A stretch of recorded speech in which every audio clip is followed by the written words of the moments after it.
Slept in, cause I don't care, and didn't make the bed. Sip coffee on my couch, what can I do instead? No work, it's only fun, cause it's all okay. Cause you never feel this way. It's my lucky day, it's my lucky day. It's my lucky day, my lucky day. Don't need a pot of gold, a rabbit's foot or to be told. It's my lucky day, it's my lucky day. It's my lucky day. Oh, oh, oh, oh. It's my lucky day. It's my lucky day. It's my lucky day. Don't need a pot of gold, a rabbit's foot or to be told. It's my lucky day. It's my lucky day. It's my lucky day. It's my lucky day. Don't need a pot of gold, a rabbit's foot or to be told. It's my lucky day. It's my lucky day.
Hey everybody, it's Elizabeth Marosco with Kudos magazine.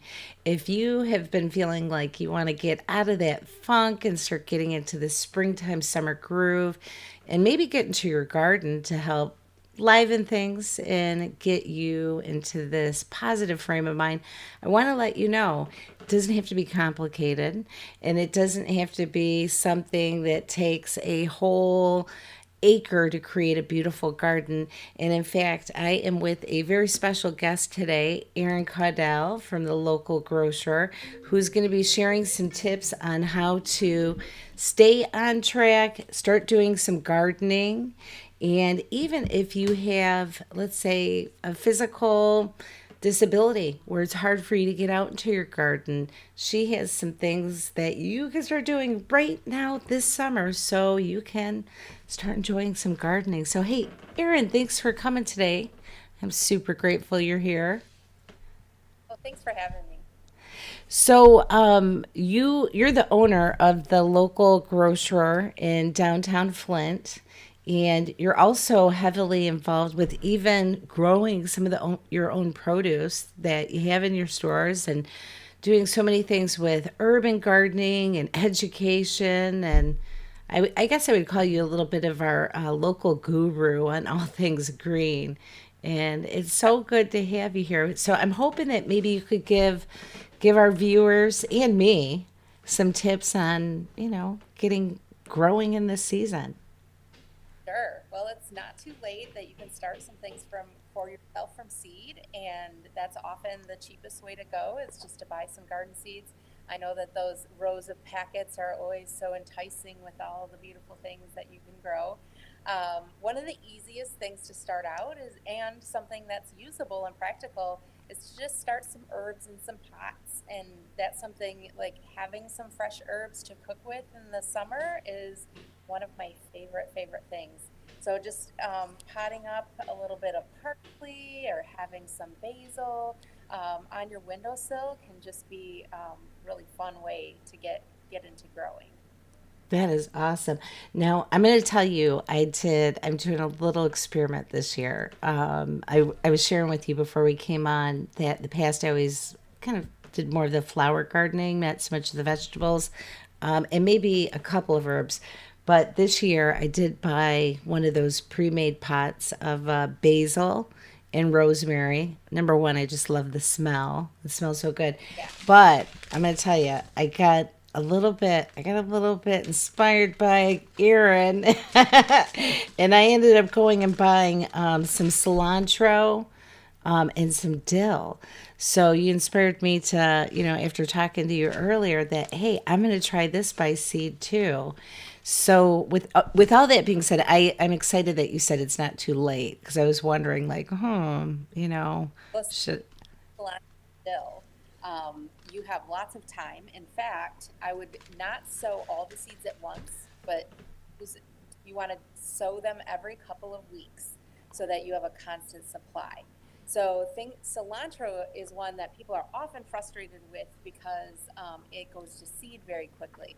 And when it goes to seed, it's called a whole nother herb. So it's also called coriander. So if you've seen that in the I stores, did not know that. That is coriander is. cool. So once it goes to seed, you can use that in a whole different way. It's used in a lot of Indian foods, and you just grind up the round seed from the coriander, although cilantro. But cilantro is actually a really cold weather herb. So if you're gonna grow it in your garden, keep it in a shady spot. It does a lot better, and it'll stay from going to seed a lot longer. So you can use it in those salsas because it's a tricky one. People are like, I have all this stuff for salsa, but cilantro, and it keeps going to seed. So there's the trick on cilantro. And then dill is one that you can seed, so you can have it longer in the summer and grow a little. You need more than just a couple of seeds. You probably need like 15 to 20 seeds to get enough for your potato salads. And I like it in a green salad or just on some cucumber and some vinegar and some onions, and I'm in heaven. And it smells like summer. It smells like summer when you have all those things going. So number one, I'm super excited. I am going to give that a try. And I guess you pointing out how like the cilantro grows better with shade to partial shade. Number one, I'm glad I didn't have to read the back of it because it's even hard with glasses on. I'll just reach out to you like, hey, what do I do this? But with that being said, one of the things when people maybe are in a position that they can't get out there and garden, they can't bend down and do weeding. You said you had some ideas on ways that people could grow herbs and some other things too. Sure. So one way that I've used for a long time is if you have an extra piece of gutter from your house, and you can fill that with. You want to drill a couple of holes in the bottom. It doesn't have to be a lot, but you need a little bit of drainage. And then it doesn't take a lot of soil. So it maybe takes 3 to 4 inches of soil, and you can have that at a higher level so you can easily water it and you can weed it or pick it that way. Strawberries do really well in that because it's got a really like shallow. They have shallow roots, but other herbs you can do a nice little herb garden with your parsley and basil and dill and rosemary and something like that. I like these little 4 inch pots to plant because they grow for a long time in these, and Perfect. and you can grow quite a few herbs in a small space. So these are just 4 inch pots. I think I got them on Amazon even. They don't take a lot of soil, but a nice potting soil is key. We use Dairy Do, which is a Michigan-based company, and it has compost in it already, and it's really great product because it already has a lot of nutrients in it. So then Uh, so you just need a little bit of that, and you can add some fertilizer in it later in the summer. I've been seeing a lot of do-it-yourself fertilizers where you stick a banana peel in some water overnight or a green pepper, and it adds a lot of nutrients Get out of to the here. soil. I've never heard of such things. Wait, what? You put a banana peel in water and So you can try that a little bit later in the summer because the soil content will only fertilize so long. So if it's right. starting to look like it's a little hungry, and whether the leaves will get a little green on the inside or outside, a light green, then you know that that plant is hungry, and it's a good time to do something like that to give it a little fertilizer. I try to stick with organic practices, but I know there are other ways out there to fertilize too. One other thing, when you're harvesting herbs, you want to think about how to growing. And so I have things like I have these little tiny little basil plants here, and when they're just about ready to plant. So when the basil gets their first true leaves, I'm going to move these up into a bigger pot. But what I wanted to show you here is that each section or stem where the basil is growing, if I pinch to that little stem at the top and just pinch the growing point out, now I'm going to have two stalks. So that gives me more basil to harvest. So each time I harvest the basil, I pinch it to one of those crotches, and then I'll get the basil to spread out in more directions, and so I'll have more to harvest. If you pinch it up right off to that growing point where the cotyledons are, the first set of leaves, it as quickly, and you won't get as much to to pick later in the summer. So that pretty much goes with most herbs. If you pinch to, and I know it's not ladylike to say, but pinch the crotches, you'll remember if I use that term. You'll get more. So two then stalks will come out of that pinch, and you'll have more herbs to harvest later on. Nice. Somebody recently was saying that with zinnias, that when you cut the flower, that it'll split into two, and then you get two flowers. So is it the same Yeah. kind of concept? Like the more you cut, the better it is? It doesn't work for 100% of plants because you always have those outliers, Yeah. but it Yeah. 90% of all flowers and plants will do that. It's a good lesson to learn to be able to keep your flowers going all summer or your herbs be able to harvest. So it's a pretty good rule of thumb to go by. I like that. Now, with the pots that you had, those were plastic pots that you bought on Amazon. So let's say, in theory, that somebody was really on a big budget, but they had some extra pots from the year before. Could they use those to start off their seeds? Absolutely. And I think one thing that is just really good practice is to wash those with soap and water and then put them in a light bleach solution, those pots, before you replant them.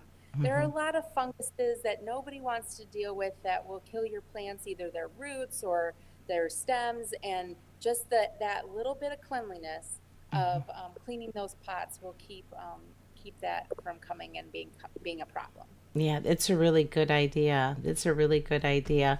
And another thing is too is if you are out, doing garage sailing, start looking for some different pots, and even if you add those up to your little patio area, sometimes when people are moving, they want to get rid of their vases and pots, so that may be, a quick alternative instead of if you wanted to be more fancy, if you will. But it's so cool because I think when you start getting into some of the ways to do potted gardens, I mean, it's endless. I saw somebody not that long ago, and they had converted an old purse into a pot. So yeah, get creative with it, but just make sure you have proper drainage. Otherwise, you'll have a So drainage is the biggest, and a lot of things will rot or get a fungus if you don't have proper drainage. So if the really cool planter, like that purse, if there's no way to drain it, you can't drill a hole in it, then you can do a sleeve. So if you plant your plant into a pot and then set it into the purse, that way, if that plant pot can drain your still okay. Out drainage is probably the most important thing I can advice I can give you, that it does, the water needs somewhere to go. Now, is there a certain herb or flower or something that you would suggest for somebody that's maybe a first time I would gardener? I don't know what's the right term if it's on the pot. Or, you're still a gardener. still a gardener. I think it's herbs in general are really easy because they like a drier soil. So if you forget about them for a few days or a few weeks, sometimes you can get away with a lot. Yeah. If they're dry, do water them. But I think basil's pretty easy, parsley's pretty easy. A lot of these really common herbs are pretty easy. Rosemary is incredibly forgiving. Like you can actually forget to water that thing for a week and then water it and it'll come back and look really good because they're grown in the Mediterranean. Like that's their home, which is a Right. hot, dry. So they don't need a lot of fertilizer, a ton of water. So herbs in general are a really good place to start. And I just love rosemary too for so many ways. I think the texture, number one, is really pretty, but even just like when you gently touch it, that aroma that comes off of it's fabulous. But I enjoy cooking with rosemary. I use it on so many different things, chicken, even my potatoes, salad. So yeah, that's one of my top favorites, and also basil. I could go on and on, but in the past I've always bought them in the jar. So I'm gonna I don't know, put it out there. Do you buy your herbs from the store? Or do you grow all of your herbs? I grow most of my own I herbs. love it. The one that I really, that was the thing that got me into horticulture as a kid. Like Was I it? wanted herb garden. Like what 7-year-old wants an herb garden? But that was me. Yeah. So that was my first things to plant. My mom's like, I don't know what the heck lovage is, and back in the day, did my library or my research in the encyclopedia, and I was like, this is what we need to plant. So that's one thing we grow a lot of Oh in our my gosh, home. that is so cool. So it kind of like you got that bug at a really young age. That's really neat. Yeah, and one of the things you can dry your own herbs, and you can. So I pick things throughout the season, and I do have a dehydrator, just because we cycle a lot of herbs through drying. But you Yeah. can just pick on a place in your kitchen where you have a little clothespin and hang it upside down and let it dry. And then once it's dry, the key is not to forget it for months and months. Is to pull it off the stem and just put it in some jars, and then you can have herbs all winter that a lot of times we forget to switch out our herbs, and our herb spice rack may have herbs, maybe from the last decade. You're really supposed to use your herbs up and get new ones. Right. Right. That's good advice. So what is the most exotic herb that you've grown? Well, I try to stick to natives. Probably the most exotic is lemongrass because I just love the flavor and I really love Asian cooking.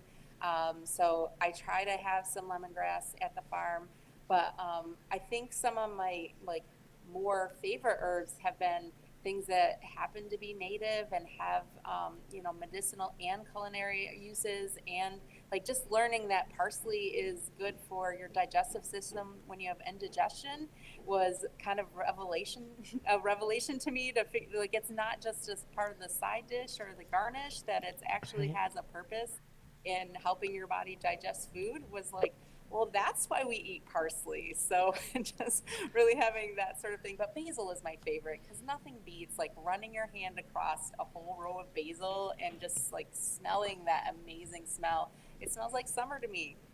It does. It does.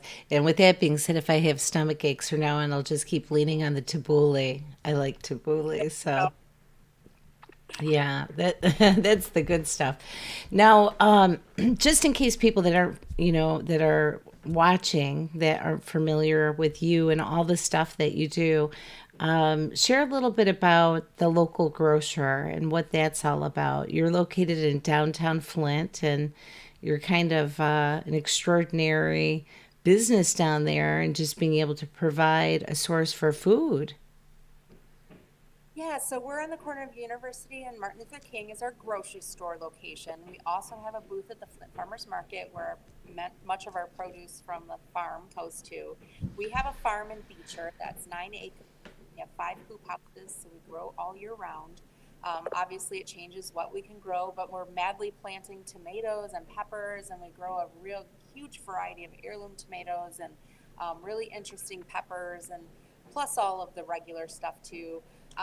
And then we bring it here at the store. What the store gives us the great advantage of doing is able to cook with it. So we have a ready to eat section where you can come grab a sandwich or a salad. I've been really into making green salads right now. We also have vegan cookies and vegan cakes, plus some regular ones too with the butter and eggs.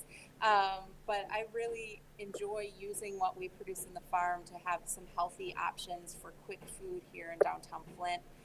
One thing that happened during the pandemic is we were trying to find a way to pivot like everybody did, and we started making Friday dinners. So for 4 people, that's on the healthy side, and you can get it vegetarian or regular meat eaters too. And every Tuesday, I post on Facebook what the meal for the week is, and you order by Thursday, and then you come pick up a fresh meal, fresh healthy meal on Friday after 3, and you don't have to cook. And it comes with, a main dish, usually some sort of salad or side, and then a dessert. That's awesome. I didn't know that you were doing that. Yeah. And I like that from an alternative of maybe some of the restaurants where it's like the standard cookie cutter because you're getting a home cooked meal in a way. So that's really cool. That is really Yeah, last cool. week we homemade flatbread and a tzatziki sauce and blueberry brownies. Oh my gosh. Are you having fun? Are you enjoying that? I'm really enjoying it. Having to pick out the meal for the week. I already have to make a meal for my family, so might as well make it for 20 other people, Oh my 20 other gosh, I families. love that. Yeah, yeah, yeah, yeah. That's the right attitude right there. Yeah.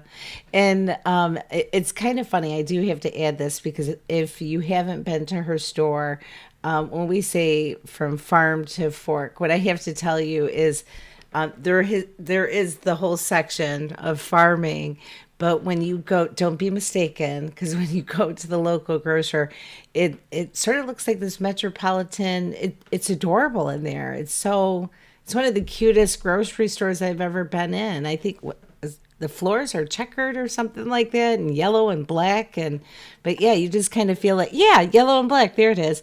You just feel happy when you go in there. So it's kind of it's I don't know, literally it's like you're seeing all the stages of the food supply, and I love that. I mean, you really can't get much fresher than that, right from the farm to your kitchen, and you didn't have to cook it.